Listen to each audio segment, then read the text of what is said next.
حفیظ جو بات کر رہا تھا کہ بالنگ آل راؤنڈر، جی اچھا دنیا میں مختلف قسم کے آل راؤنڈر ہوتے ہیں. ایک بالنگ آل راؤنڈر، ایک بیٹنگ آل راؤنڈر، ایک کمپلیٹ آل راؤنڈر ہوتا ہے جو میرا خیال ہے میں پہلے بھی مینشن کیا تھا.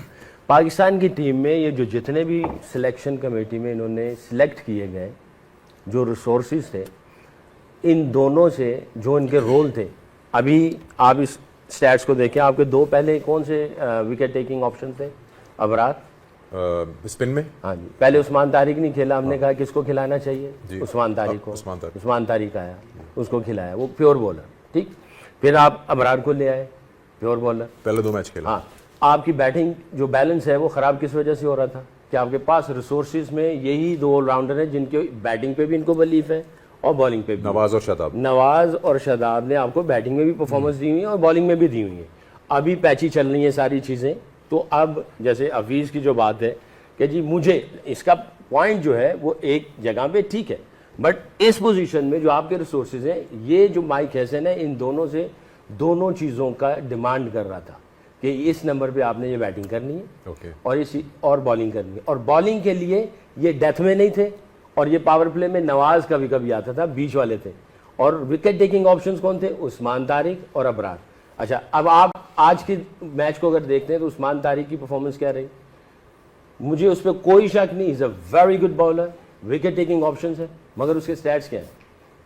وہ اس وجہ سے کہ پچ ہی اتنی فلیٹ تھی جس کی وجہ سے سب کے فلیٹ ادھر چلے گئے. بہرحال یہ بات کیونکہ نوجوان دیکھتے بھی ہیں اور ہمارا پروگرام پورا پاکستان دیکھتا ہے، 2 قسم کے آل راؤنڈر ہوتے ہیں، bowling all rounder, batting all rounder اور ایک پیور آل راؤنڈر. ہم نے جو سلیکٹ کیے ہوتے ہیں ان سے دونوں سے ڈیمانڈ تھی. ان کے رولز جہاں تک مجھے سمجھ آتی ہے کہ ان سے بیٹنگ کی بھی ڈیمانڈ رکھی گئی تھی اور بالنگ کی بھی. لیکن بولنگ میں بھی پرفارمنس نظر تو نہیں آئی. میرا خیال ہے کہ یہ دونوں جو پرفارمنس نظر آئی ہے. آپ یہ کہہ رہے ہیں کہ کیا بالنگ میں پرفارمنس ہے؟ کتنے آؤٹ کیے if I'm getting it right، آپ یہ کہہ رہے ہیں کہ کتنے آؤٹ؟ اکشر پٹیل کے کتنے آؤٹ ہیں؟ جی ہم یہ تو ویلے لگے کہ کتنے آؤٹ ہیں؟ میں آپ کی بات سمجھ گیا. I'm saying کہ یہ ان سے جو مجھے لگتا ہے کہ مائک ہیسن کی ڈیمانڈ یہ تھی کہ یہ دونوں چیزیں کریں گے اور ان کی یوٹیلائزیشن، ان کی بالنگ بھی چاہ رہا ہے اور یہ اس کو ان پہ بلیو بھی ہے. اور جب میں تھا ہیڈ کوچ تو مجھے بھی جو سلیکشن کمیٹی نے جو انفارمیشن دی، انہوں نے کہا ایکولی گڈ ہیں، یہ بالنگ بھی کر سکتے ہیں، بیٹنگ بٹ آپ کی یوٹیلائزیشن صحیح ہونی چاہیے.